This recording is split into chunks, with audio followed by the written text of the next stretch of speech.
Operation Neelkanth के तहत मृदुल Kachhawa IPS जिला पुलिस अधीक्षक नागौर ने बताया, नागौर में अवैध व्यापार एवं उससे जुड़े संगठित अपराधों के विरुद्ध निर्णायक कार्रवाई एवं समाज को मादक पदार्थों की समस्या से मुक्त कराने के लिए 4 अगस्त 2025 से ऑपरेशन नीलकंठ प्रारंभ किया था।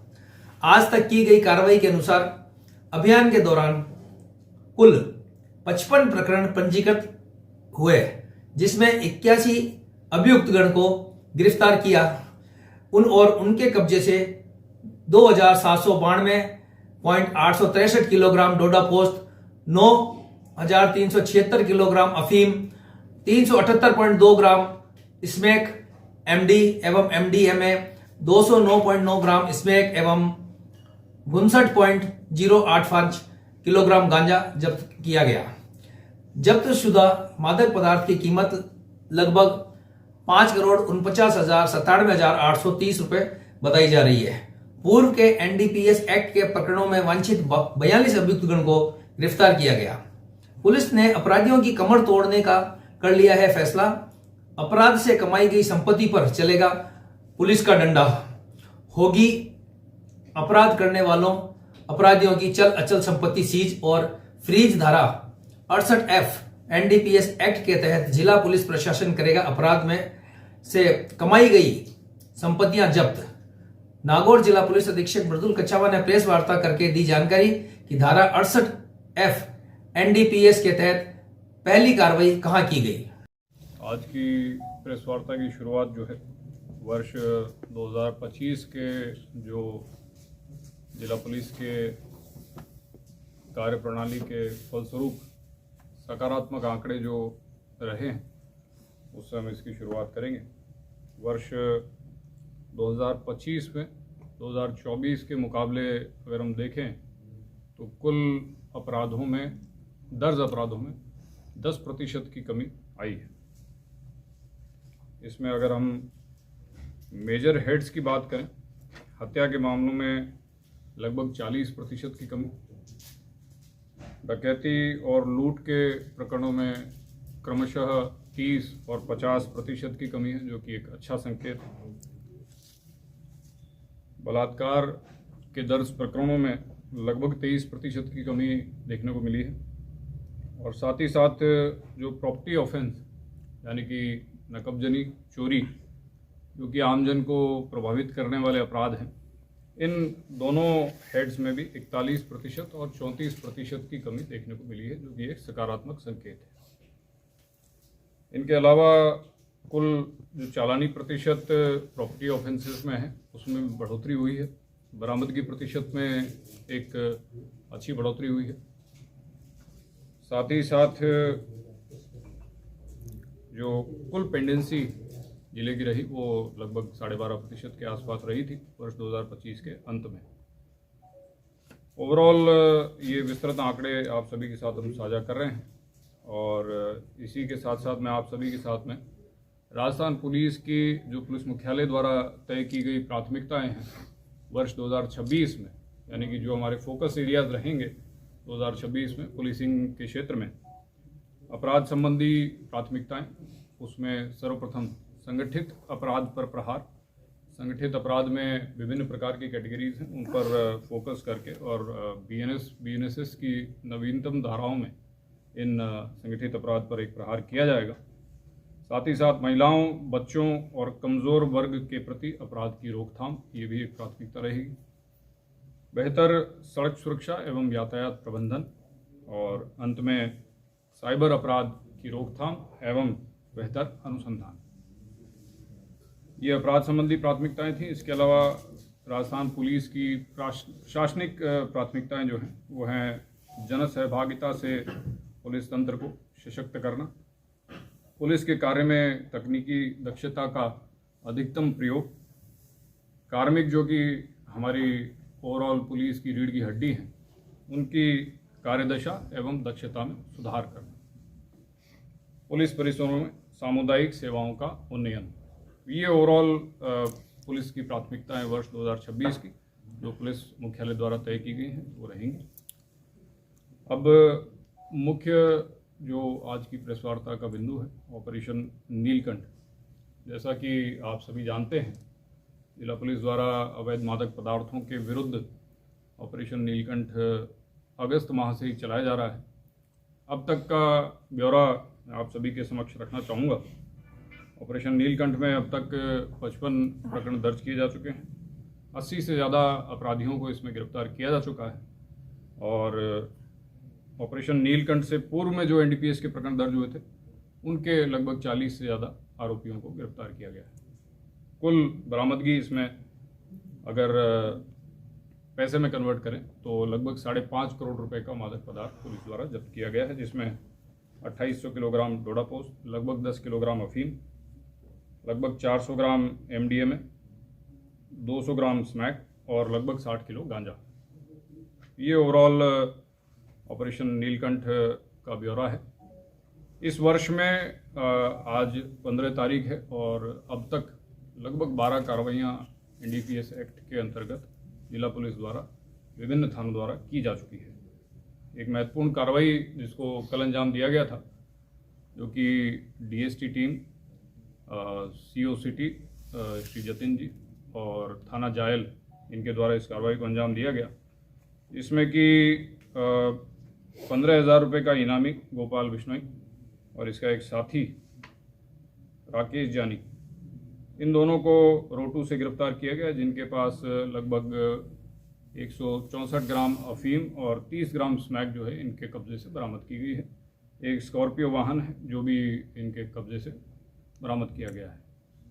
ये गोपाल बिश्नोई जो है ये थाना सदर में 15,000 रुपये का इनामी था और विभिन्न थानों में एनडीपीएस एक्ट में वांछित चल रहा था। इस कार्रवाई के अलावा भी कुछ अन्य कार्रवाइयाँ जो कि पिछले 2 दिवस में ज़िले में की गई हैं, उसमें थाना कुचेरा में 5 ग्राम एमडीएमए के साथ में महिपाल सिंह को गिरफ्तार किया गया है। थाना बावंडा में 7.5 ग्राम एमडीएमए के साथ में आरोपी रघुवीर को गिरफ्तार किया गया है और थाना मुंडवा में कुल 11 ग्राम एमडीएमए के साथ में 4 आरोपियों को गिरफ्तार किया गया है। ये तो पूरा ऑपरेशन नीलकंठ का ब्यौरा था। जैसा कि आप सब देख रहे हैं, जिला पुलिस द्वारा एक मुहिम के तौर पर ऑपरेशन नीलकंठ चलाया जा रहा है।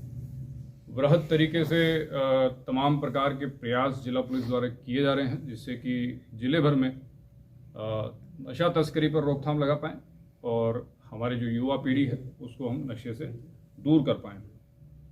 इस ऑपरेशन नीलकंठ में एक मील का पत्थर, जो कि मुख्य कार्रवाई जो आज की प्रेस कॉन्फ्रेंस में मैं आपको बताना चाहूँगा, और नागौर पुलिस के इतिहास में पहली बार वो कार्रवाई ज़िले में हुई है। धारा 68F एनडीपीएस की है, जिसमें कि नशा तस्कर जो होते हैं उनके द्वारा नशा तस्करी से अर्जित की गई संपत्ति, वो उसमें प्रावधान है कि उस संपत्ति को जिला पुलिस द्वारा सीज किया जाता है, फ्रीज किया जाता है। इसकी प्रक्रिया यह है कि जो भी अवैध संपत्ति है वो चल अचल किसी भी प्रकार की संपत्ति हो सकती है, उसका एक इस्तगासा तैयार करके और मिनिस्ट्री ऑफ फाइनेंस में जो कॉम्पिटेंट अथॉरिटी होती हैं उनके पास एक इस्तगासा बना करके भेजा जाता है। इसकी प्रॉपर सुनवाई होती है। जो अप्रार्थीगण होते हैं उनको भी सुनवाई का मौका दिया जाता है। इस धारा 68F के अंतर्गत थाना सदर पुलिस ने ये एक प्रथम जिले की कार्रवाई की है, जिसमें इस पूरी कार्रवाई को सीओसीटी ने मॉनिटर किया है।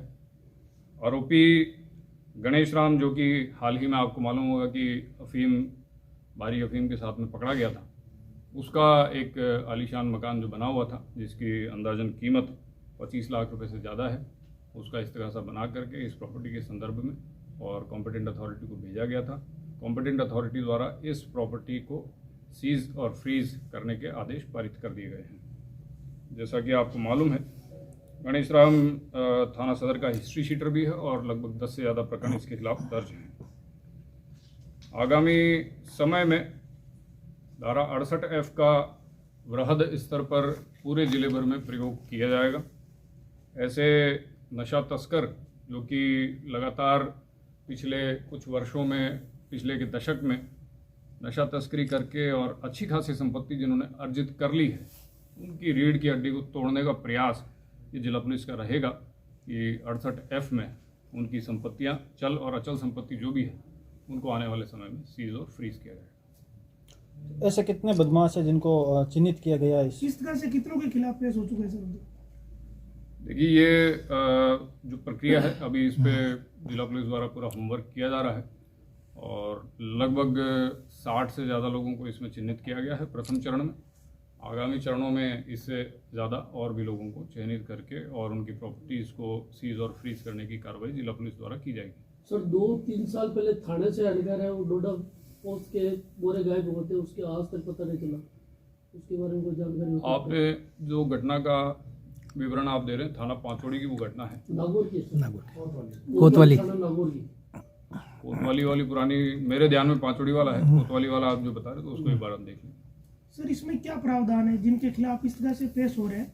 तो कितने मुकदमे या कितनी क्वांटिटी में किसी के पास नशा मिल जाए या कितनी सालों का, इसमें कोई देखिए, क्राइटेरिया क्या बना रखा है? धारा 68F बिल्कुल क्रिस्टल क्लियर प्रावधान है उसमें कि कोई भी व्यक्ति जो कि NDPS में चालानशुदा व्यक्ति है, गिरफ्तार हुआ है, उस व्यक्ति के खुद के नाम पे या उसके साथियों के नाम पे, साथी यानी कि उसके साथ में जो नशा तस्करी करते हैं, या उस व्यक्ति के रिश्तेदारों के नाम पे जो भी प्रॉपर्टी है और उसका लिंक अगर हम इस्टेब्लिश कर पाते हैं कि ये नशा तस्करी से अर्जित किए हुए पैसे से संपत्ति अर्जित की गई है, चाहे वो अपनी पत्नी के नाम पे वो प्रॉपर्टी ले ले, चाहे वो अपने ससुर के नाम पे ले ले, साले के नाम पे ले ले, माता पिता के नाम पे ले ले, भाई बहन के नाम पे ले ले, तमाम प्रॉपर्टीज़ को जो कॉम्पिटेंट अथॉरिटी है इन प्रावधानों के अंतर्गत सीज और फ्रीज करने में सक्षम है।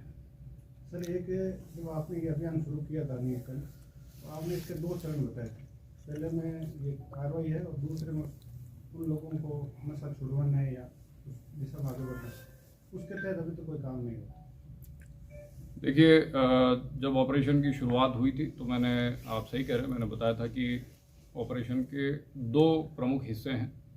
पहला इन्फोर्समेंट है, इन्फोर्समेंट में पकड़ धकड़ वाला सारा काम जो है वो हम करते हैं। दूसरा भाग जो इसका है अवेयरनेस, और जो लोग नशे के जाल में फंस चुके हैं उनको पुनः मुख्य धारा में लाना।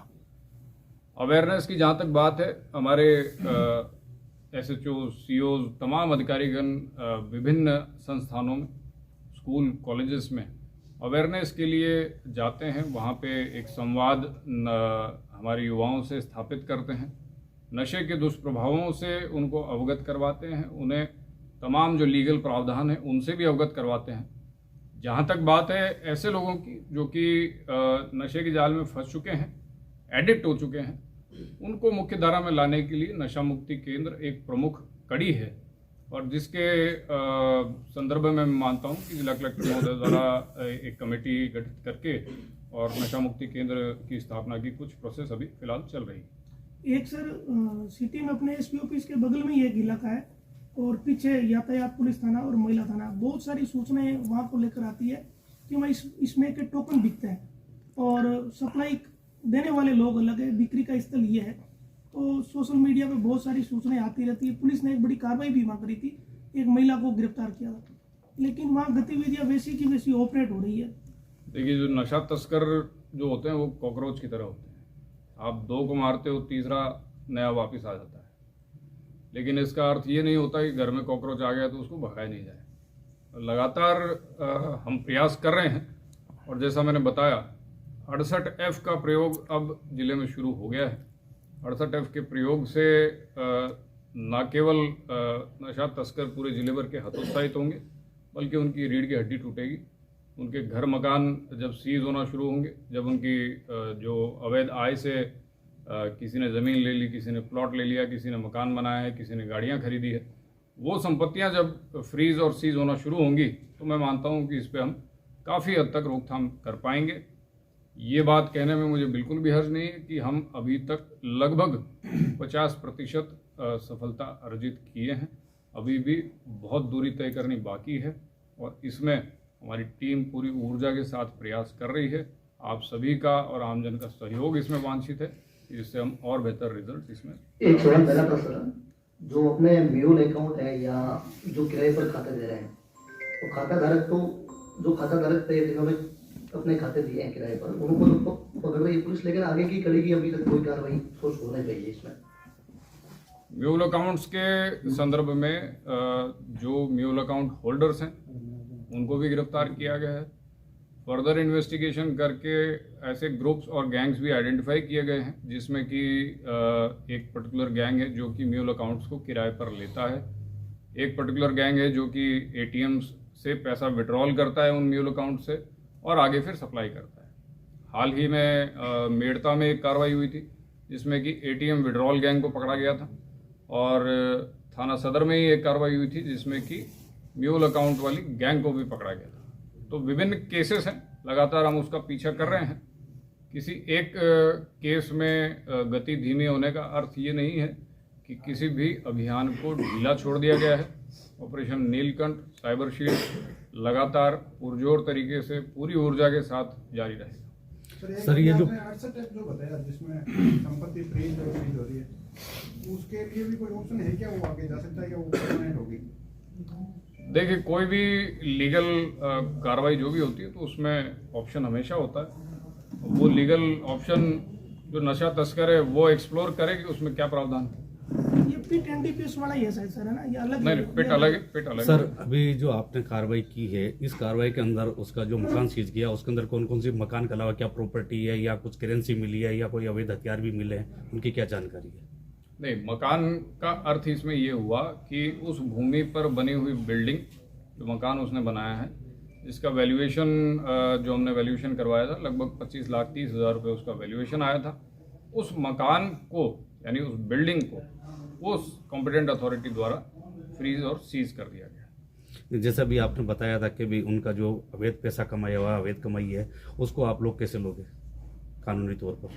देखिए, ये पूरा लगभग एक इन्वेस्टिगेटिव प्रोसेस होती है।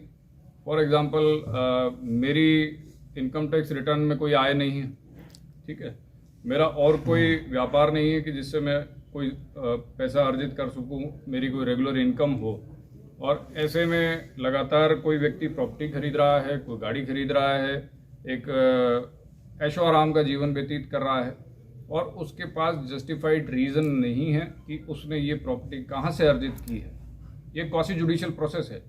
हम लोग आरोप तय करते हैं, अपना इन्वेस्टिगेशन करते हैं और सक्षम एजेंसी के अधिकारी के समक्ष प्रस्तुत करते हैं। फिर अगले व्यक्ति का ये दायित्व है कि वो अपना एक्सप्लेनेशन वहाँ पर दे कि ये प्रॉपर्टी अगर मैंने नशे से नहीं अर्जित की है तो कहाँ से की है।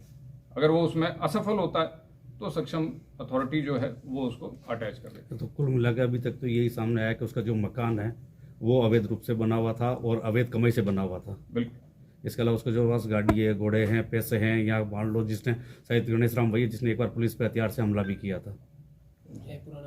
गाड़ी तो पहले से जब्त है। 1 मिनट भाई साहब, दूसरी गाड़ी भी है उसके अंदर। अच्छा, ऐसी कोई, देखिए, इसमें जो लिस्टिंग हमने की है इनकी प्रॉपर्टीज़ को आइडेंटिफाई करने के लिए एक आसूचना तंत्र के तहत जो है ये एक अभियान चल रहा है।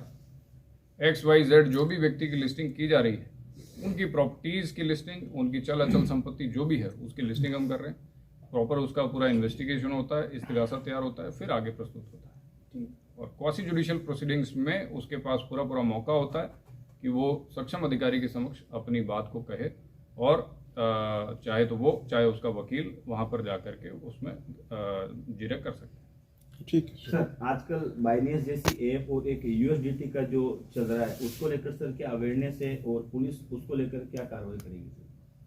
देखिए, ये जो क्षेत्र है साइबर क्राइम से जुड़ा हुआ क्षेत्र है।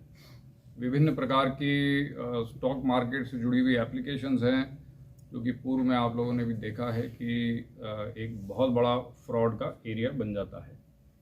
नो डाउट बहुत सारी आधिकारिक ऐप्स भी हैं जो कि आपको प्रॉपर डीमैट अकाउंट देती हैं और आप प्रॉपर शेयर मार्केट में अपना पैसा इन्वेस्ट कर सकते हो, परंतु ये जितनी भी चीज़ें हैं बगैर सोच विचार किए हुए, जल्दबाजी में, अविश्वास में या जल्दबाजी में जो है शॉर्टकट तरीके से जो पैसा कमाना चाहते हैं, तो ऐसा जो भी तंत्र है उसको पहले जांच परख लें। जांच परखने के बाद ही अपना मेहनत से कमाया हुआ पैसा कहीं पर इन्वेस्ट करें। सर, ये नागौर में ही सबसे ज्यादा अपराध का हब बनता क्यों जा रहा है? ये सर बहुत चैलेंज दे रहे हैं पुलिस को। ये अब नागौर ही क्यों बनता जा रहा है? सब जगह ये तो जनरल प्रश्न हुआ। ये सर एसपी ऑफिस